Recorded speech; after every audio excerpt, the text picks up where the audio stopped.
গতকালকে বাংলাদেশ বনাম শ্রীলঙ্কার খেলা আছে।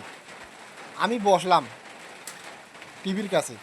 আমি অনেক দিন ধরে খেলা দেখি না, কিন্তু কালকে বসলাম একটু খেলা দেখতে। দেখি রান তো এক রান হয় নাই, উইকেট গেছে দুইটা। এটা কোনো কথা?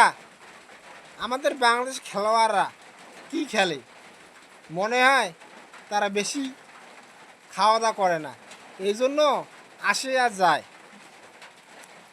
আমি আর কি বলবো, বাংলাদেশ যদি এইভাবে খেলা খেলে তাহলে বিশ্বকাপ তো দূরের কথা, এশিয়া কাপও নিতে পারবো না। কি মনে করেন? যাক, আমার তো কথায় একটা আছে, নেক্সট টার্গেট পরের বিশ্বকাপ, এইটাই আর কি বলবো। আবার আফগানিস্তান বনাম বাংলাদেশে খেলা আছে, দেখি এটা কি হয়।